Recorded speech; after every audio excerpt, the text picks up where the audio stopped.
Ahí está grabando.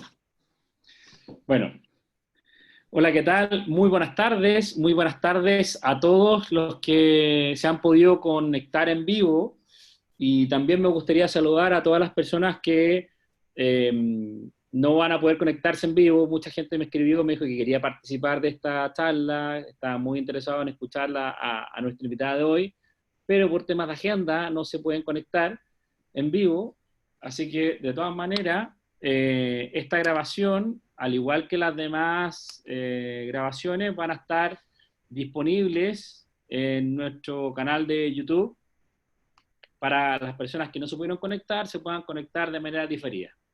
Así que todos muy bienvenidos. Les presento el contexto general. Mi nombre, para quienes no me conocen, mi nombre, yo soy Manuel Barrera, soy ingeniero agrónomo, MBA y coach ontológico. Y nos encontramos en este espacio, que es este ciclo de charlas virtuales, denominamos conversaciones que abren posibilidades.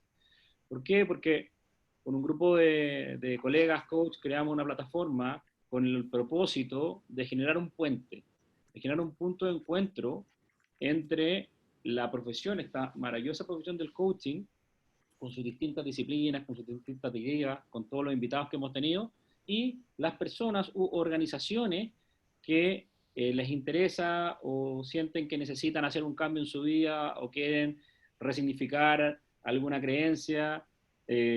Bueno, ahí estamos nosotros con un equipo de coaches disponibles a acompañarlos. Les comento también algunas de las actividades que nosotros hacemos.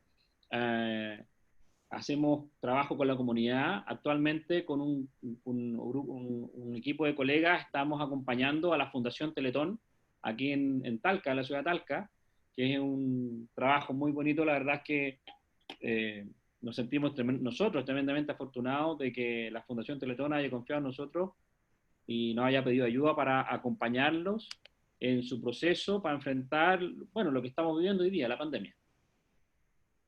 Así que, sin más preámbulos, les quiero dar el pie a nuestra invitada. Les quiero contar que hoy día nos acompaña desde México. Tenemos una invitada estelar. Puedo decir personalmente que ella es una queridísima amiga mía. Ella es Alcira Moises. Ella es coach internacional, nivel PCC de la ICF, es Master Coach en PNL, conferenciante, editora y actualmente es la presidenta de la ICF México. Y ella se define como una apasionada por encontrar y aplicar las herramientas que mejoren la vida de las personas. Entró en el mundo del coaching después de haber tenido un espacio de diseño y haber colaborado en diferentes organizaciones y emprendedores, apoyando en mercadotecnia, publicidad, creación editorial, entre otros. Sin más preámbulos, mis queridos amigos, los quiero dar el pie y dejar con ustedes a Alcira Moises. Muchas Alcira. gracias, Manuel. Muchas gracias. Qué gusto estar aquí con ustedes. Qué gusto ver a las personas que se conectaron en este momento. Les agradezco que hayan tomado este tiempo y espero que esto sea de mucho valor para ustedes. La preparé pues pensando en algo que pueda agregar valor y que no sea lo que hemos venido escuchando pues constantemente desde los que nos formamos como coaches. Y por otro lado, pues la gente que escuche esta plática después, pues quedo abierta a cualquier pregunta que quieran hacer, igual que la gente que está aquí. Háganme las preguntas que quieran, participen como ustedes deseen, porque estas pláticas se enriquecen cuando la gente que está asistiendo pues comparte las inquietudes y lo que le va provocando lo que van escuchando.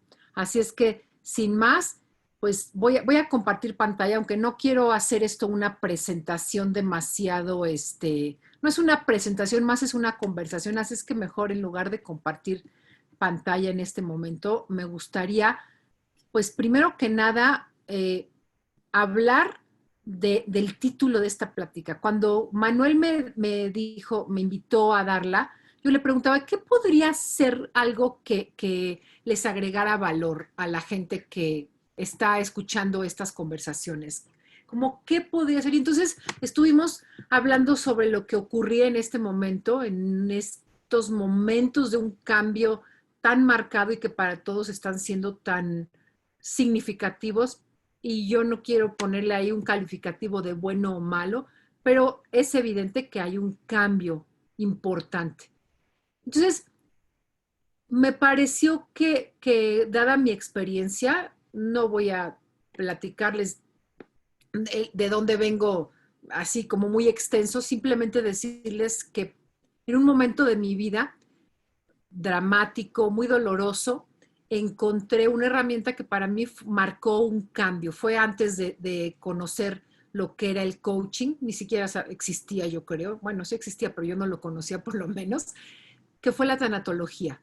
Para mí fue realmente un cambio de mirada, un cambio de observador, porque me permitió relacionarme con mis pérdidas de una manera distinta. Y después, digamos, continué trabajando en ese ámbito como editora, en fin. Pero lo que sí les quiero decir es que más allá de lo que pueda representar esto como disciplina, que me formé como tanatóloga y todo eso, pero nunca me he dedicado a la terapia tanatológica. Lo que sí he hecho con este aprendizaje que fue tan importante ha sido utilizarlo en otros ámbitos, y de ahí fue que surgió un proyecto que se llama Reescribirse, que algunas personas han participado, y también he hecho una mezcla entre lo que es el coaching y la tanatología. Entonces, desde ahí es que quiero hablar el día de hoy, de este gran recurso que para mí representó el poder relacionarme con lo que cambiaba, y sobre todo con lo que cambiaba de una manera que no era deseada para mí y que me provocaba dolor, a una relación con eso distinta, no de tanto dolor, no de algo que me ocurría sin que yo tuviera ninguna participación. Entonces, desde ahí es que les estoy hablando en una mezcla de lo que la tanatología propone, que es la disciplina que sirve para todo lo que tiene que ver con el trabajo con pérdidas, ¿no? Todo tipo de pérdidas. Entonces, desde ahí, mezclándolo con coaching y lo que hago de narrativas, es que estaremos hablando. Así es que el título de esta plática es Autocuidado emocional en tiempos de cambio. Entonces, yo quiero comenzar preguntándoles, ¿qué es un cambio? Si estamos hablando de que tenemos que tener un autocuidado en un tiempo de cambio, ¿qué significa tiempo de cambio? ¿Cómo definirían ustedes una situación que pueda llevar ese título? Porque lo que sabemos es que el cambio ocurre. ¿Por qué hoy es relevante?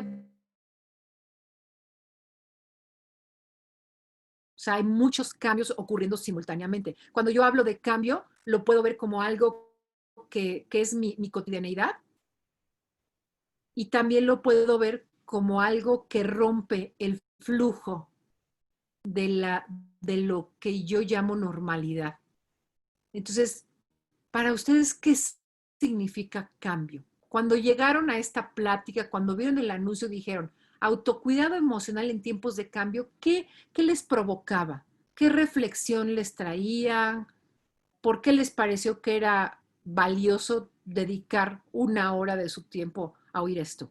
¿Alguien que quiera escribirlo en el chat o que nos quiera comentar? Adelante, Loreto.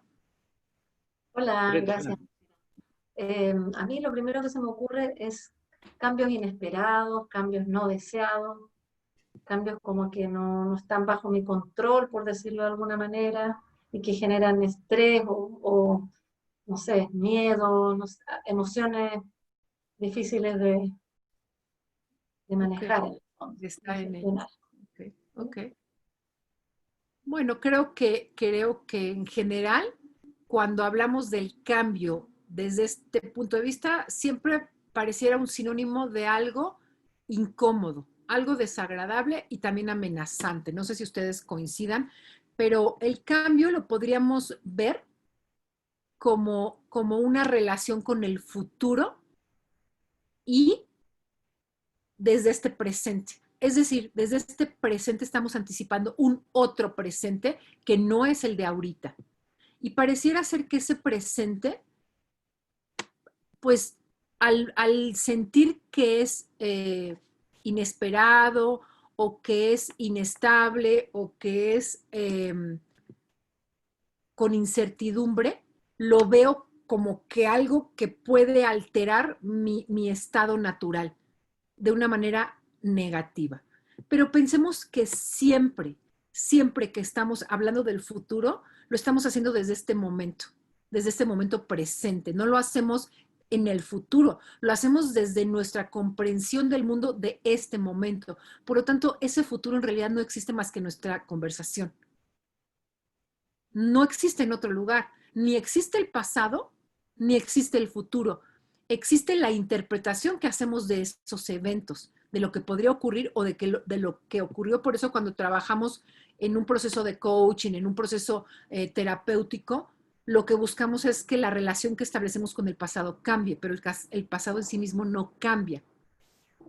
Entonces, eso ocurre solo en nuestra forma de narrarlo, en la conversación que tenemos. Entonces, vemos la palabra cambio asociada a pérdida, como muerte, como no posibilidad, parálisis. También la podemos ver asociada a incertidumbre, como miedo, dolor, peligro, o puede ser una transformación, una oportunidad, una mudanza, una variación, un aprendizaje.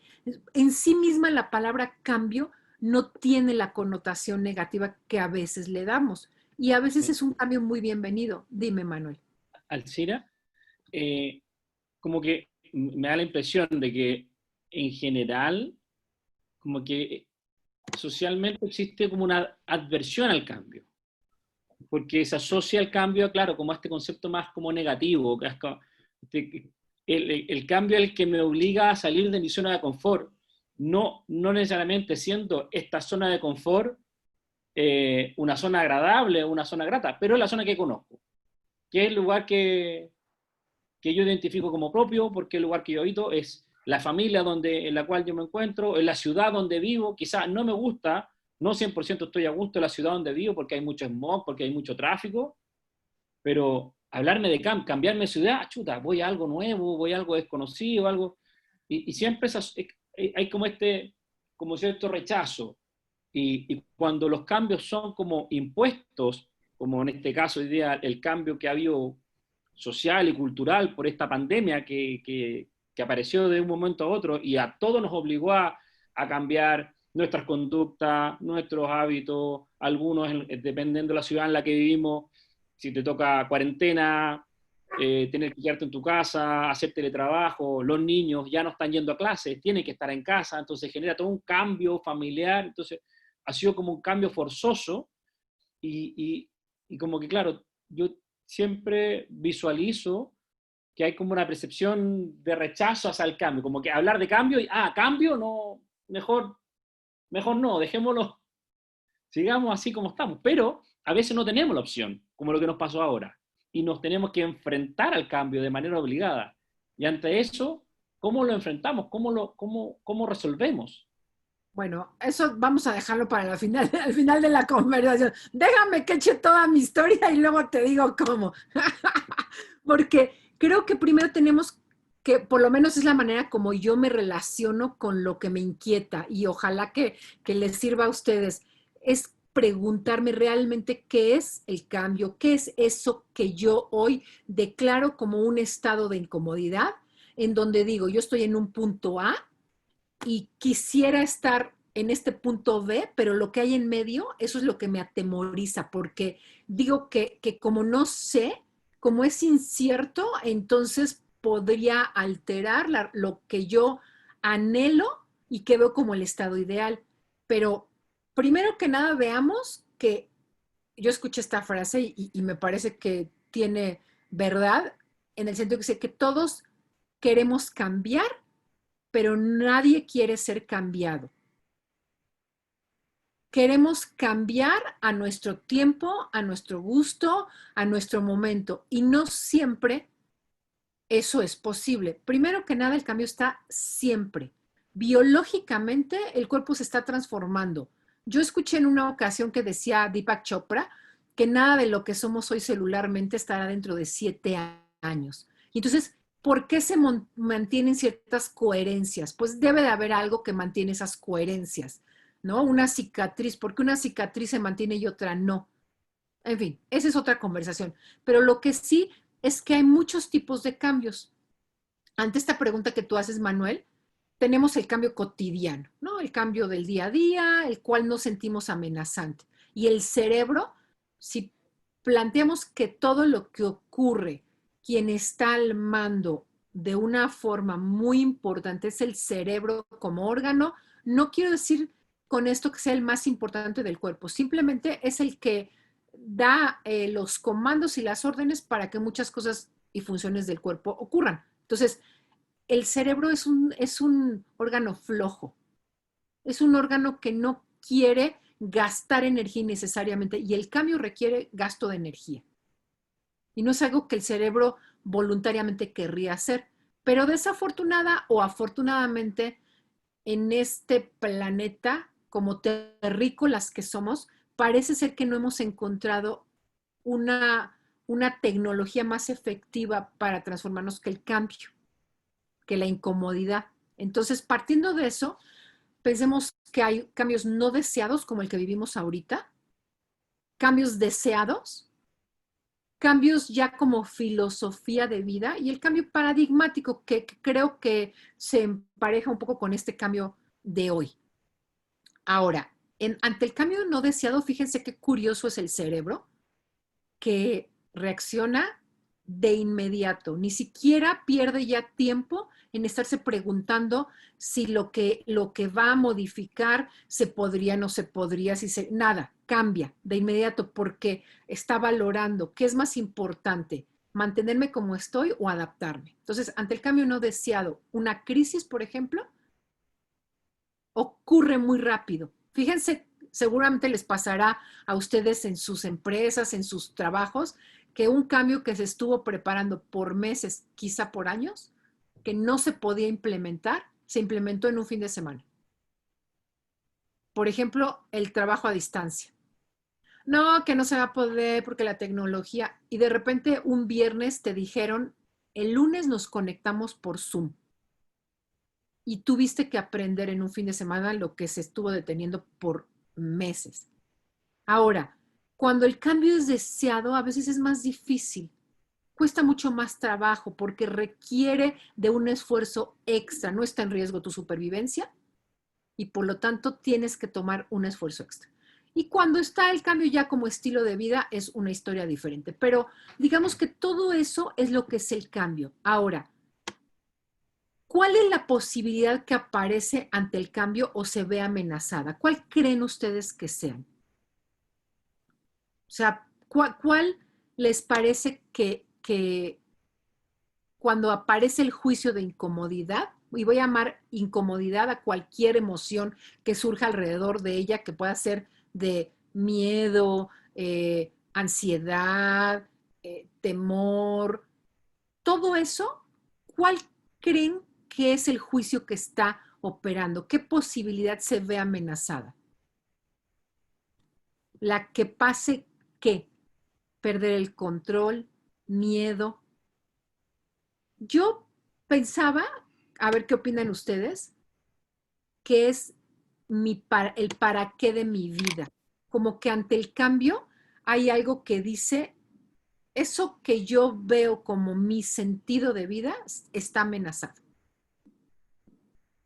No va a ser posible, se puede poner en riesgo, podría perderlo, pero me gusta pensar que el cambio, y como sinónimo de cambio podríamos hablar del tiempo, este concepto del tiempo kairos. ¿Han oído este concepto? Tiempo kairos, a diferencia de tiempo cronos. El tiempo kairos como oportunidad, que tiene su peso específico. El tiempo cronos es el tiempo del reloj. Es el tiempo de las 9 de la mañana, de las 11, de las 12. Ese es el tiempo cronos. Es igualito para cada uno de nosotros. El tiempo kairos es cómo nosotros nos relacionamos con cronos.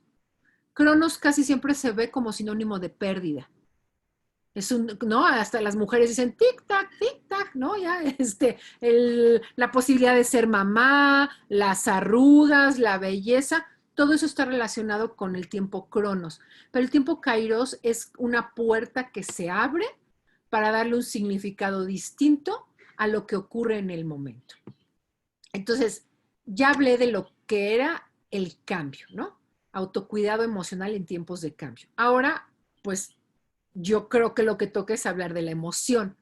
Si es un autocuidado emocional, pues primero tendríamos que preguntarnos qué es la emoción. Yo supongo que muchos de ustedes aquí son coaches, por lo tanto no tengo que estar demasiado tiempo hablando al respecto, pero vale la pena mencionar que cuando nos referimos a una emoción, siempre podemos relacionar lo que siento con un hecho específico. Es decir, se dispara o se gatilla una interpretación que me genera una emoción ante lo que ocurre, pero puedo identificar qué fue eso. Distinto de los estados de ánimo. Los estados de ánimo son esta relación que establecemos con el futuro. Siempre son disparados por un evento en relación. Así como la emoción se dispara por un evento puntual, los estados de ánimo siempre son relacionales y son sociales y tiñen nuestra vida, nuestra relación con la posibilidad. Son biológicos y muchas veces ni siquiera nos pertenecen. Son más bien algo que aprendimos en nuestra familia, en nuestra cultura, en nuestro pueblo, en nuestra comunidad, y los traemos ahí y no nos damos cuenta que nos embargan, nos rodean. Y cuando yo digo que son biológicos, me gustaría que reflexionen y que le den una pensada a esto, a que no porque piense yo algo, estoy reflexionando. A veces escucho mi diálogo interno o mi interpretación, pero no la reflexiono, por lo tanto no hay una transformación. Y los estados de ánimo se sostienen a partir de la interpretación que hacemos en automático. Tenemos que hacer un alto para poder cambiar la interpretación y por lo tanto cambiar la emocionalidad. Entonces, ¿cuál es la relación que yo establezco hoy con lo perdido del pasado o lo que podría perder en el futuro cuando hablábamos de cambio? ¿Les pasa a ustedes? ¿Están ahorita en alguna emoción o un estado emocional en donde no ven posibilidad o esta pandemia los atrapa y no logran salir de ciertas opiniones, de ciertos juicios? ¿Les está pasando o están más conectados con, bueno, este es un momento como otros y estoy aprendiendo nuevas, no sé, enseñanzas, nuevos recursos, nuevas disciplinas? ¿Qué predomina en este momento para ustedes? ¿Un estado de posibilidad o de incomodidad? Posibilidad, yo creo. Viviana. Gana posibilidad, Loreto posibilidad. Ok. Posibilidad, sí. Y a ver, les voy a hacer una pregunta porque yo creo que es frecuente que la gente que tiene un trabajo personal constante lo puede ver, pero a su alrededor es igual. No, hay temor, incertidumbre, sí. Ok. Y yo creo que está bueno verlo, porque si no, nosotros estamos en un trabajo permanente, revisando nuestras maneras de observar, las interpretaciones que hacemos de lo que nos ocurre, pero no ocurre igual alrededor. Hoy escuchaba un programa en el radio que me sorprendió y me hizo preguntarme, ¿de verdad yo vivo en una burbuja o sí ocurre todo eso? La depresión lo dijo ya la Organización Mundial de la Salud el siglo pasado, o sea, hace 20 años, que sería la enfermedad del siglo XXI. Ahorita con la pandemia no solamente es la enfermedad del siglo XXI, también se ha incrementado la tasa de suicidios de una manera muy significativa. Está siendo la tercera causa, ya era la tercera causa, pero ha incrementado, de muerte en niños. O sea, imagínense de qué tamaño estamos hablando de un problema de salud mental, y por salud mental tendríamos que hablar necesariamente de salud emocional. Porque si hablamos de salud mental como una patología, como un trastorno, es distinto el tratamiento a cuando hablamos de la salud emocional de las personas. Y en ese ámbito los coaches podemos intervenir. Nuestro código de ética para los que somos coaches dice que nosotros no somos terapeutas, pero lo que sí somos a veces el único espacio para que gente, por ejemplo, en el ámbito laboral, converse de lo que le ocurre. Entonces, fíjense el valor que puede tener una conversación. Y para los que no son coaches, no importa. El peso que tiene específico una conversación es enorme. Por eso, si nosotros, los que estamos aquí, tenemos esta posibilidad de ver y vivir una relación con el cambio, con la incertidumbre distinta, entonces podemos ser nosotros la ayuda para los que no lo están viviendo así. Porque les garantizo que si ustedes preguntan, se darán cuenta que hay mucha gente viviendo con mucha ansiedad, creyendo que eso no es miedo. También lo que en un proceso de duelo se conoce como huida hacia adelante. Cuando la gente se llena de actividad, y yo creo que algunos coaches estamos o están por ahí, haciendo mucho, y en proyectos y esto y el otro, y no están conectando mucho con lo que les está pasando, con las pérdidas que está habiendo.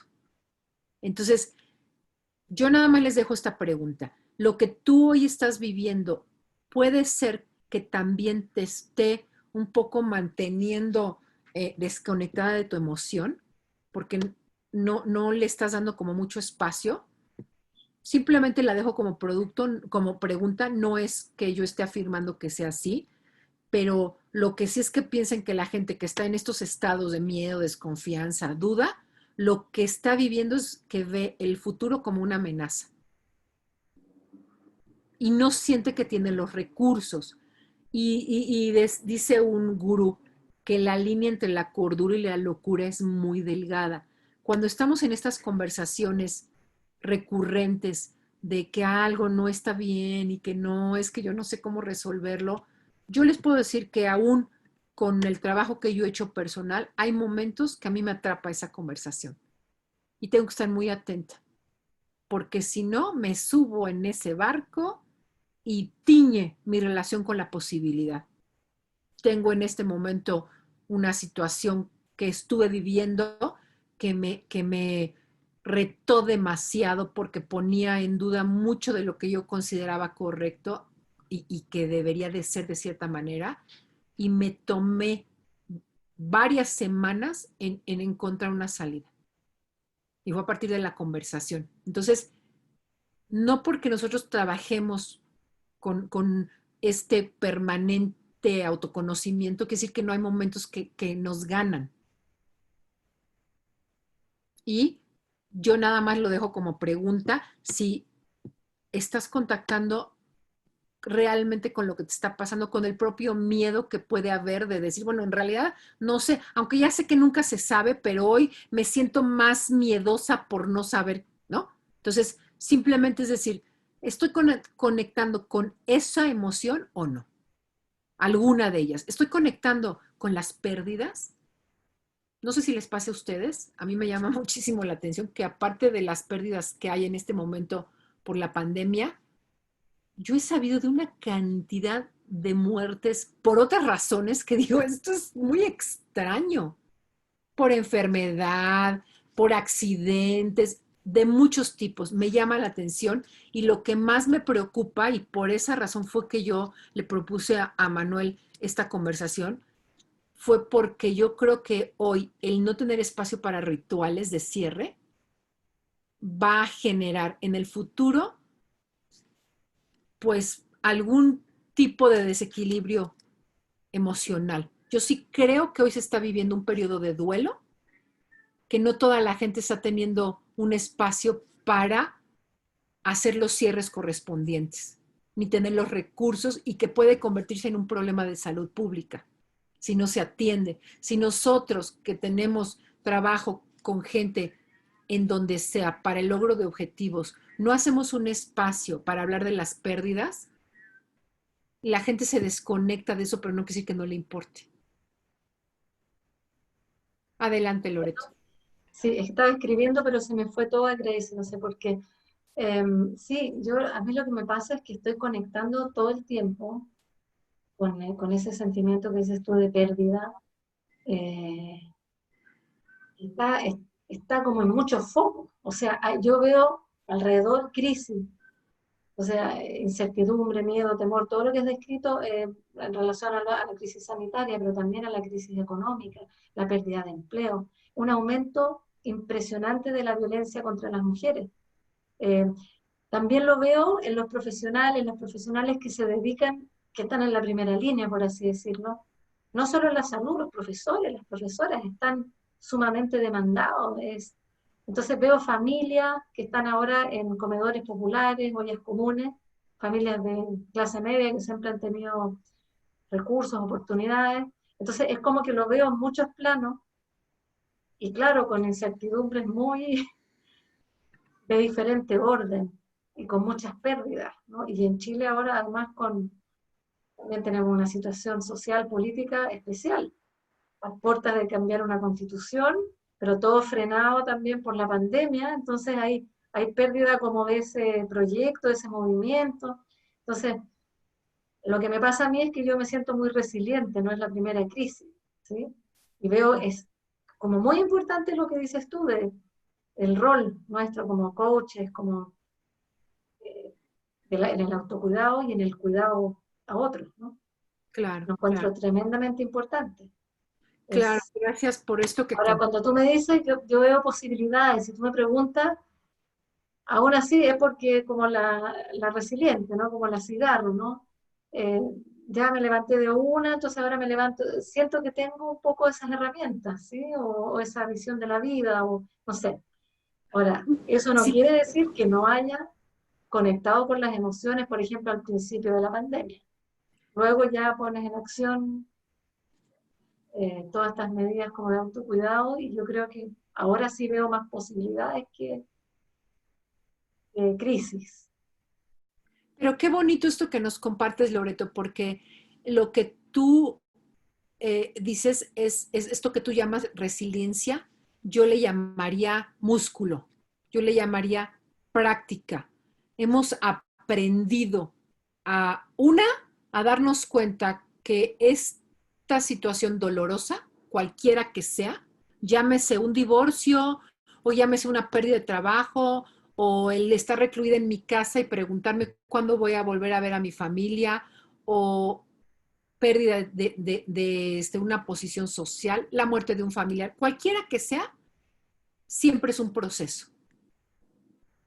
Y no se mantiene estático. Lo que genera mucho dolor y mucha incomodidad a la gente es que pareciera ser que hay una interpretación que fija el momento en el tiempo y en la narrativa aparece como un momento que no tiene continuación. Fíjense, por ejemplo, en cuando una persona tiene una situación de trauma, algo que ocurre es que en la narrativa la gente no continúa la historia. Continúa contando la misma historia del hecho que ocurrió amenazante, pero no extiende la línea para contar el final, si no feliz, por lo menos ese momento en el cual tú te sentiste a salvo. Por eso es bien importante que cuando alguien tiene muy instalado un momento y que se lo repite una y otra vez, se le ayude a través de la narrativa a que extienda la línea, a que le digas, bueno, ay, pero ¿y luego qué pasó? No, no, es que mira, déjame platicar. El día del temblor, ¿sabes dónde estaba yo? Estaba en el edificio allá arriba. No, no, cuando yo estaba subida, lo que yo pensaba es, ¿y si no logro bajar? Y es esta narración una y otra vez. Entonces es ayudarle a decir, bueno, ajá, pero luego qué pasó, pero luego qué pasó, y luego qué pasó. ¿Cuándo te diste cuenta que ya no estabas en peligro? Porque eso lo convierte en un proceso. Entonces, eso ayuda a que la gente no se quede como paralizada. En cuanto a lo que vemos como futuro, amenazante, tendríamos, por eso hablaba hace un rato del para qué. ¿Qué hiciste para salir de ahí? ¿Qué te ayudó? ¿Qué te serviría si vuelve a pasar? Todo ese tipo de narrativas son las que nos permiten salir de una situación de crisis. Entonces, cuando tú hablabas de, es que yo soy resiliente, es que has practicado. Hay gente que no tiene estas prácticas de darse cuenta que se cayó y se levantó, que se cayó y no se rompió, que a veces el miedo que tenemos es el miedo al miedo, ¿no? Así como que yo siempre me imagino al miedo como el Gollum del Señor de los Anillos, así ¿no? Creo que eso es como la imagen más, así que más me atemoriza, y así pienso a veces al miedo, pero yo he dicho muchas veces que el miedo siempre es más grande en nuestra mente que en la realidad. Por eso tenemos que poner al Gollum enfrente y hablar con él, y a veces el Gollum se convierte en Sméagol, ¿no? El otro. O sea, a veces el miedo no es tan amenazador, pero si yo lo tengo en mis conversaciones siempre es más grande. Entonces, el tercer punto de esta conversación era el autocuidado. ¿Cómo podemos cuidarnos? ¿Cómo podemos hacernos cargo primero de nosotros? Si queremos acompañar, si somos coaches, es nuestra responsabilidad primera trabajar con nosotros. Y eso no quiere decir esta idea que existía por lo menos hace mucho tiempo cuando yo inicié el coaching, que tú tenías como coach que ser ese ser así como bueno, ¿no? Autorrealizado, si utilizamos la pirámide de Maslow, o sea, este ser invencible que ya pasó por toda clase de retos y los resolvió. No, hoy sabemos que como coaches no somos perfectos, pero lo que sí es que salimos más rápido del observador que dice que no hay posibilidad. Entonces el autocuidado primero pasa por nosotros y luego eso se contagia en nuestro sistema. Y para mí el primer recurso es la narrativa. Somos contadores de historias, somos seres que vivimos en algún tipo de cuento y ese cuento siempre está describiendo, pero nunca está hablando de la realidad. Siempre la está interpretando. Entonces, es la naturaleza del ser humano atribuir significados. ¿Qué significado atribuyes tú hoy a lo que está ocurriendo? Por lo tanto, primero que nada, tienes que generar un espacio para validar la emoción, para que en tu narrativa te des cuenta en qué tiempo hablas, en qué persona hablas, qué predomina. También, ¿cuáles son las conversaciones que estableces con otros? Y si es el trabajo que haces con un cliente, entonces, ¿cuáles son las narrativas de tu cliente? Porque eso le va a ayudar, le da una puerta de entrada. Yo he descubierto que cuando tú le dices a una persona que si quiere cambiar, que la gente siempre dice que quiere cambiar cuando tiene un estado de insatisfacción, pero luego no sabe cómo. Y me parece que la narrativa es un recurso muy asequible, muy más sencillo de entrarle que entrarle a la emoción. Esta idea que se repite una y otra vez, que la emoción está dentro y que hay que sacarla para luego hacer con ella algo, a veces no está, porque como siempre creemos que está dentro, la estamos busque y rebusque adentro y no la encontramos porque no está adentro, está en la narrativa. Se dispara a partir de lo que interpretamos de lo que ocurre. Entonces, una manera de entrarle es a partir de cómo estás verbalizando lo que ocurre. Y también nos preguntaba por ahí, Gracie, ¿cómo lo sostienes? Igual que lo que decía Loreto sobre la resiliencia, son prácticas, son nuevas prácticas que se tienen que hacer cuerpo a partir de nuevas interpretaciones. Por lo tanto, en algún momento, si yo solo no puedo, tengo que buscar ayuda. por eso el coaching funciona para algunas personas, porque no tendrían que llegar a la terapia todavía. Algunas personas sí. Algunas personas sí ya con el coaching no van a poder trabajar lo que les ocurre porque ya esta emocionalidad se convirtió en una psicopatología y luego se convierte en una patología. O sea, ahorita es puramente emocional la interpretación y pueden, dependiendo de lo que se trate, si es un proceso de pérdida, darnos cuenta que una pérdida no es una enfermedad. A veces se tratan las pérdidas como enfermedades y eso está muy mal, porque lo que hace es que las personas que están viviendo una pérdida no tienen un espacio para vivirla. Lo que yo decía de los rituales es uno de los recursos más poderosos que teníamos para poder vivir nuestras pérdidas. Hoy que hay primero la limitación real, física, de que no se permite que haya mucha gente en ciertos lugares cerrados, etcétera. Pero también es cierto que esta cultura hoy evita este tipo de situaciones porque, ay, no, es que es bien incómodo, es bien feo, ay, no, eso de los velorios es horrible, no, hombre, pura lloradera. Y lo que no se dan cuenta es que ese es el espacio para llorar. Y ese es el espacio para despedirte, y ese es el espacio para honrar y para ver a gente que no habías visto en mucho tiempo, que gente que supo de la pérdida se acerque, dé las condolencias, que la persona sea honrada. Todo eso ocurre en un velorio. Y la gente solo ve el llanto como si fuera lo más importante, y no, es el ritual, es el símbolo, es el honrar la vida de esa persona que deja lo que deja y que entonces se genera el espacio. Pero como ya se ve como enfermedad, pues entonces se evita.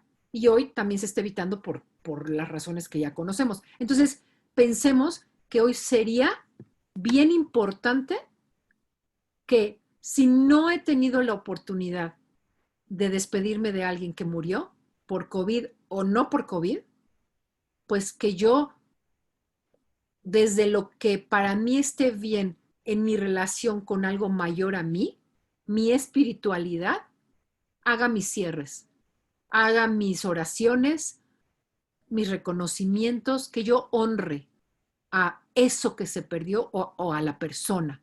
Si estoy perdiendo el trabajo, necesito hacer un cierre ante eso para no quedarme en el reclamo. Alzira, Dime, Grace.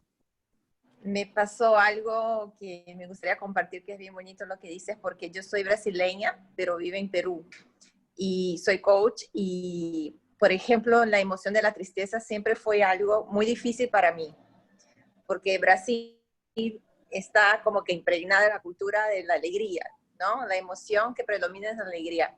Entonces, de cierta manera, yo siempre la evité y me di cuenta porque mi familia está toda en Brasil, gracias a Dios están todos bien, pero yo nunca me he quedado tanto tiempo sin verlos, Claro. sin ver a mamá. Entonces para mí fue un dolor, o sea, es una pérdida de cierta manera, ¿no? Pero no me había dado cuenta y me di cuenta cuando empecé a pelear mucho con mi esposo.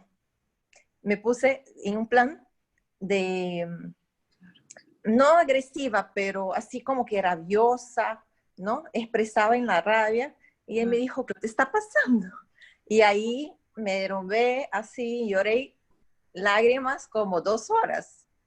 Y fue una sensación tan rica después y para mí fue un lindo aprendizaje.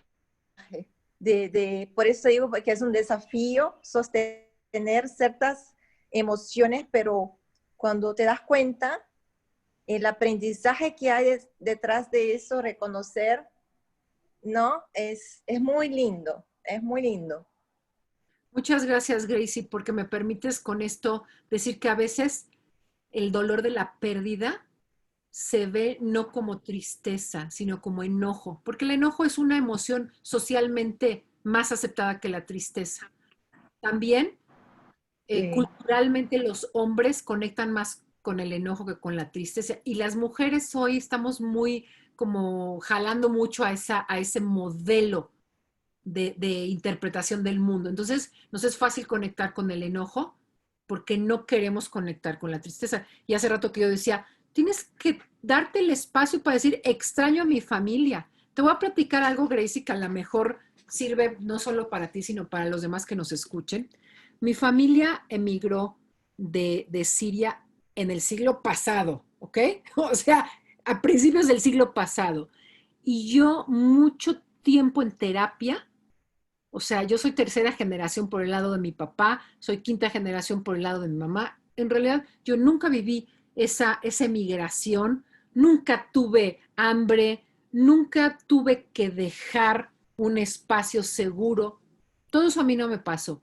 Pero yo eh, puedo decirles que en mi familia hay un estado de ánimo de tristeza. Y para mí ha sido mi búsqueda. Y recuerdo que yo le decía en terapia a mi terapeuta, es que yo no sé si yo soy árabe o mexicana. Y fue hasta, digo, parece una tontería lo que les voy a decir, pero para mí significó el paso del hombre a la luna. Es que tú no eres o árabe o mexicana, tú eres árabe y mexicana. Entonces cargamos el dolor de eso que dejamos porque pareciera que es una polaridad, eso o esto o esto. Y ahí, si quisiéramos trabajarlo desde el puro lenguaje, es cambiar una O por una Y y decir no es o esto, es esto y esto. Y en este momento esto es lo que toca, pero aquello sigue disponible para mí, porque pareciera que no sigue disponible. Como que el juicio es, bueno, sí, pero claro, lo que pasa es que ya nunca jamás, todo lo que sean superlativos, todo lo que sean generalizaciones, nos llevan a estos estados de miedo, de imposibilidad. Entonces, una manera de entrar es decir, bueno, esto es temporal. Esto en este momento es así, pero no es para siempre. Entonces, veamos el espacio del futuro más que un espacio para anticipar, como un espacio para declarar. Es decir, el futuro no tendríamos que estarlo previendo, sino declarándolo y construyendo lo que haya que construir. A mí me parece que esto es una forma que por lo menos a mí me da una enorme posibilidad, porque si yo, por ejemplo, en un proyecto, alguien me dice, oye, le platicaba a Manuel que tenemos ahorita un proyecto muy interesante de una finca de café, que es justamente esa finca, toda la historia, bueno, en fin, no les hago toda la historia, algún día les platico, pero era así de, ¿y ahora qué vamos a hacer? ¿Y yo cómo le voy a hacer? Yo no sé, yo no tengo los recursos. Y entonces, salirme de ahí, la manera que yo encontré es declarando. Yo no sé cómo le voy a hacer, pero de que eso sale, sale. Fíjense qué energía tan distinta decir, híjole, pues quién sabe, irá a salir, pues lo que pasa es que yo no sé, pero y además, bueno, sí, pero hay esto, bueno, pero también, a decir, mira, no sé cómo le voy a hacer, pero de que sale y habrá que aprender lo que haya que aprender y habrá que contratar a quien haya que contratar y habrá que hacer lo que se tenga que hacer, pero me da poder de acción. Entonces, yo les invitaría a que como esto que me preguntaba, bueno, pero ¿cómo le hacemos, no? Que decía Manuel. Primero que nada, comenzar a declarar más, hacer más declaraciones. Pero esas declaraciones hoy tienen que estar conectadas con nuestro sentido de vida, con nuestro para qué. Y yo sí les invito a conectar con algo más grande que ustedes, lo que quieran. Se llame como se llame. Dios, la madre naturaleza, la Pachamama, el sistema solar, lo que tú quieras, pero que te des cuenta de tu pequeñez, porque ante la muerte, que es nuestra única certeza, esa sí es una certeza. Por lo menos nadie ha salido vivo nadie ha terminado la vida, si no es más que en la muerte. Esa es nuestra única certeza. Y eso le da sentido a la vida, porque algún día terminará el viaje, pero mientras termine... Parte de la vida. ¿Eh? Es parte de la vida, la muerte es parte de la vida. Tal cual, tal cual. Y les quiero leer lo que escuché de un hombre que hace musicalización para películas. Se llama Stephen Ridley y dice, la vida es o algo que te pasa o lo que pasa gracias a ti. Es la obra maestra de cada quien. Es tu creación. Y algunos escriben una hermosa novela y otros terminan su vida con un libro vacío porque ni siquiera agarraron una pluma. Eso es la vida. Yo creo que esa es una muy linda manera de ver la vida. La vida es nuestra obra maestra. Por lo tanto, tenemos que conectar con el sentido, con lo que hace valioso seguir en el barco, porque siempre tenemos otra opción, que es salir de la vida. Esa opción sí la tenemos. No la queremos ejercer porque nos parece inaceptable, pero es una opción. Entonces, hagamos que la vida nunca nos haga contemplar esa opción, que es salir de ella. ¿Por qué? Porque entendemos que en una obra maestra, para que realmente sea una obra maestra, tiene que haber drama, tiene que haber momentos de clímax, tiene que haber personajes que son muy relevantes, que a veces se van, que desaparecen. Y eso le da la riqueza a la obra de arte. Piensen en una película. Qué aburrido sería cualquier película que hayan visto, la que más les guste, si la heroína no enfrentara ningún reto, si siempre la pareja que estaba destinada a encontrarse se encontrara. No habría para qué. Entonces, yo creo que la vida es este juego, este ir y venir, es aprender a que las cosas tienen un peso en su momento y en otro cambian, pero que al menos nosotros declaremos cuál es el sentido nuestro para qué. Si algo quisiera yo dejarles de esta conversación únicamente fue una cosa, es que definan cuál es el propósito. Desde mi punto de vista, la vida no es para ser felices. La vida es para tener sentido y la felicidad vendrá como consecuencia. Entonces, yo no sé si para ustedes esto que estoy diciendo les haga eco, pero me gustaría que pues al menos reflexionen su para qué. Y su para qué no tiene que ser algo ni siquiera a veces como muy puntual. Es un para qué amplio en la totalidad de su vida. Alcira, Dime. de lo que nos has compartido, bueno, a mí me quedó dando vuelta algo que es la soberbia. Muchas veces, muchas cosas de las que, por ejemplo, esto del miedo al cambio, es un poco por soberbia a que lo que sea me saque de lo que yo manejo, ¿no? De cómo lo manejo, qué sé. Y tiene mucho que ver con lo que decía Loreto de la resiliencia también, porque el aceptar que el cambio es permanente, o sea, que siempre está cambiando, todo está cambiando normalmente, más bien es como la vida como o yo la interpreto como un cambio, un equilibrio inestable de muchas cosas y que siempre está cambiando. Y perdemos mucho más energía y perdemos vida tratando de resistir ciertas situaciones, de no aceptar ciertas situaciones, en vez de verlo de manera, o sea, en vez de ver la oportunidad, ¿dónde está, cómo voy yo en ese cambio, tratando de mantener, no sé, mis principios o mi propósito, como decías tú? ¿Dónde veo esa oportunidad? Mira, yo sobre la soberbia no sé si entiendo lo mismo que tú y podría yo abundar porque además es un concepto que en algún momento conversé con este maestro, con el que fue mi maestro en tanatología y ahorita te lo comparto desde el punto de vista religioso, pero lo que yo escucho con lo que tú me compartes tiene que ver con la relación que establecemos con el ser que somos. Es decir, nos vemos como un ser fijo en el sentido de alguien que es, de cierta manera, que por lo tanto lo que no quieres es cambiar, porque eso es amenazante. Y cuando estableces una relación distinta ante eso, de un ser en constante transformación a partir de nuestras declaraciones, ahí cambia la relación.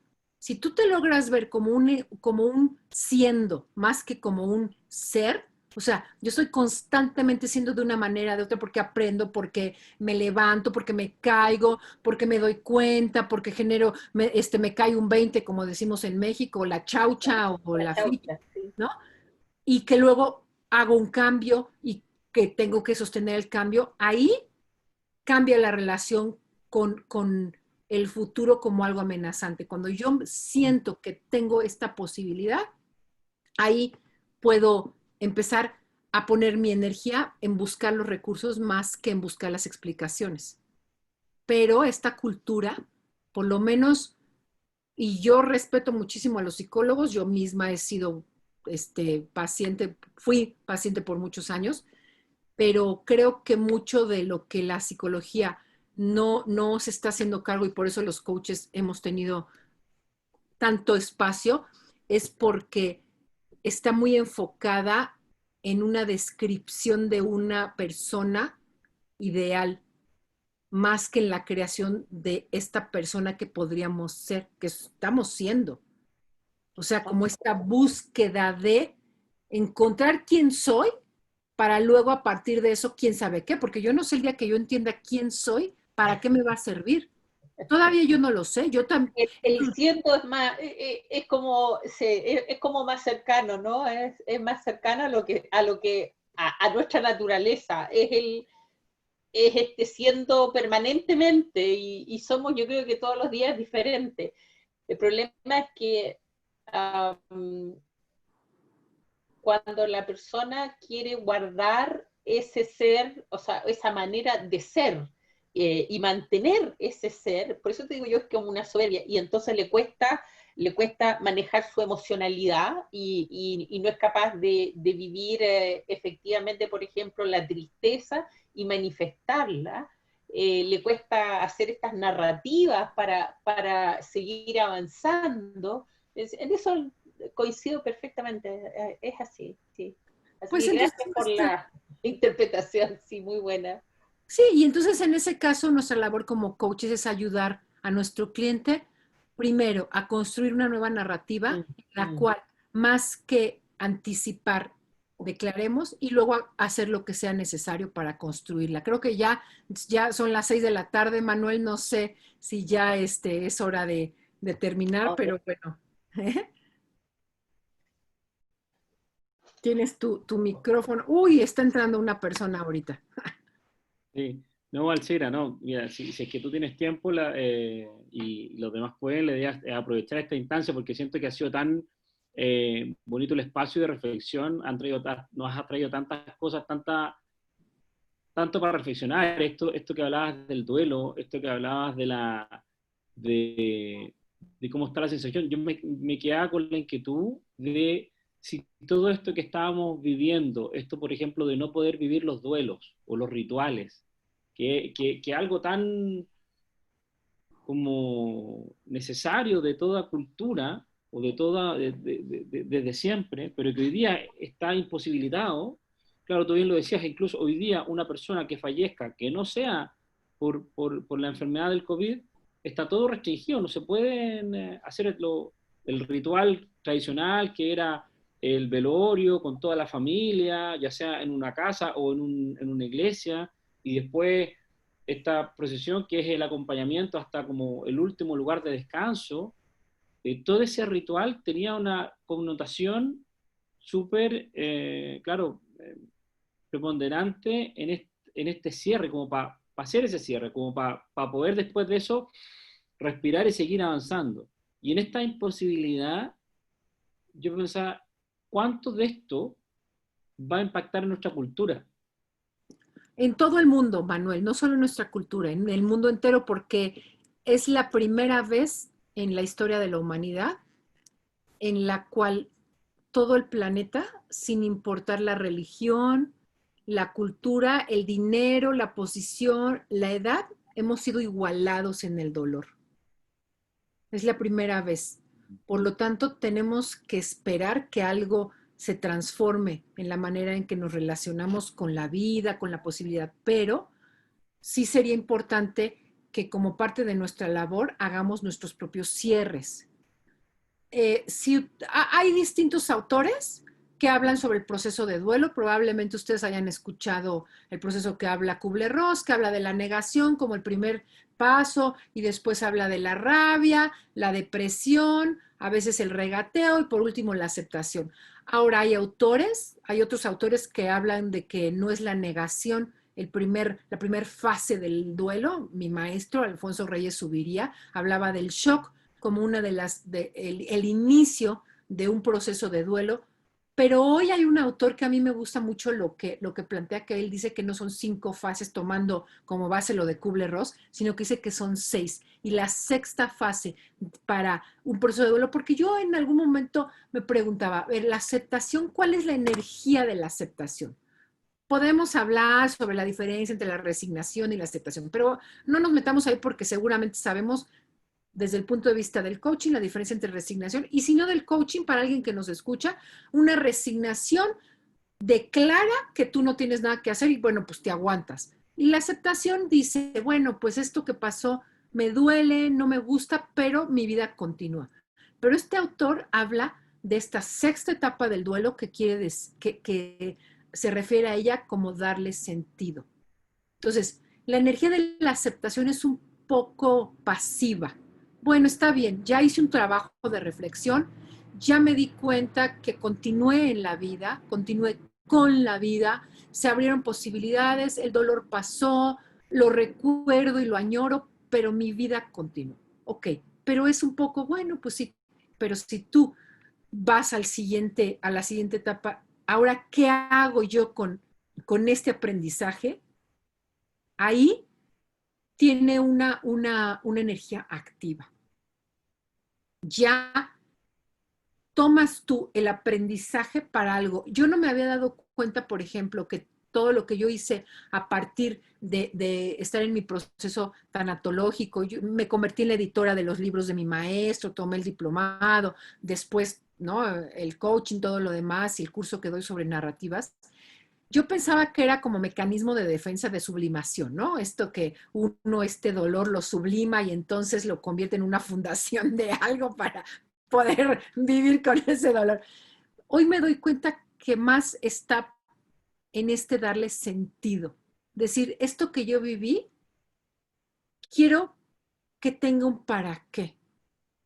Que lo que a mí me dolió tanto y que en un momento me sacó por completo de mi equilibrio, y cómo encontré una manera de regresar a la felicidad, es más, a veces conocerla, porque yo no me había dado cuenta que aunque creía que la conocía, no estaba como muy conectada con ella. Entonces, todo eso, hacerlo algo que tiene un sentido, un para qué en mi vida y que lo pongo al servicio de los demás. Y ahí ya hay una mayor participación.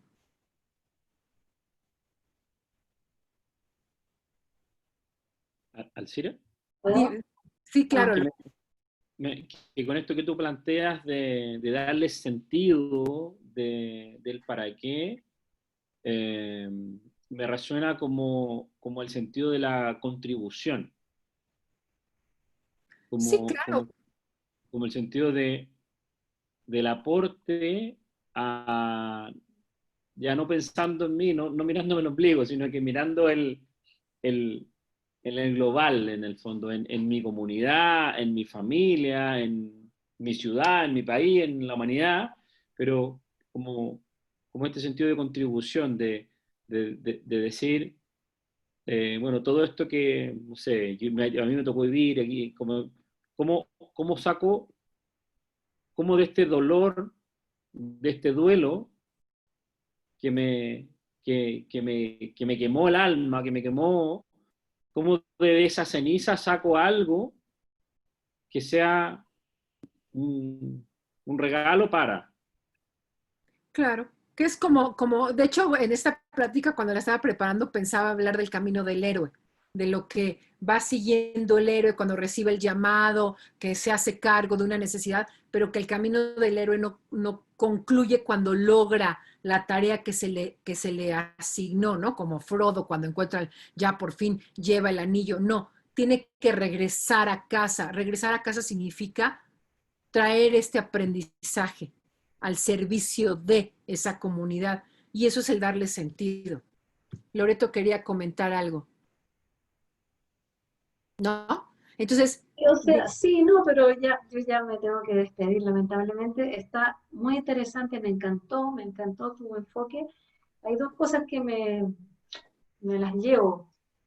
La primera es lo de no anticipar el futuro y actuar. Me gusta mucho con esa frase de creación de la vida. O sea, actuar, siento que me empodera eso. Me empodera, que me permite, no sé, me abre muchas oportunidades. Eso me gustó mucho. Mirarlo de esa manera, lo encuentro más fácil como de transmitir. ¿Sí? Y desde luego, esta última fase que decías tú del duelo, la del sentido, a mí me hace un sentido enorme. Buenísimo, Loreto. Pues Miro para atrás la vida y creo que lo he vivido y encuentro que realmente es poderoso. Así que agradecerte, te quiero agradecer nomás. Me gustó mucho todo lo que contaste. Fue muy luz para mí. Así que muchas gracias. Y me tengo que despedir. Claro. Gracias por acompañarnos, Loreto. Chao, chao. Buenísimo. Pues yo estoy muy agradecida porque también es mi propia búsqueda y el permitirme compartir con ustedes para mí es muy enriquecedor. Sí. Así es que, pues, me encantará conversar. Si les interesa más sobre el tema, Manuel, pues buscar sobre el duelo y pensar que estaría bueno para mí y para mis clientes, al menos preguntarles sobre las pérdidas. No para que como coaches hagamos un trabajo tanatológico, pero sí que sepamos que en un proceso de coaching podemos trabajar el cambio a partir de la relación que establecemos con la posibilidad. Súper importante. Muchas gracias, Alcira, ha sido muy aportador.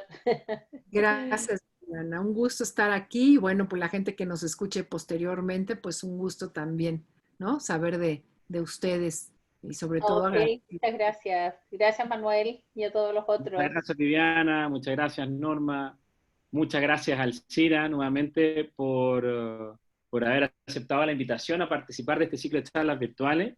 Como te contaba, esto va a quedar disponible en el canal de YouTube para que las personas también posteriormente la puedan ver.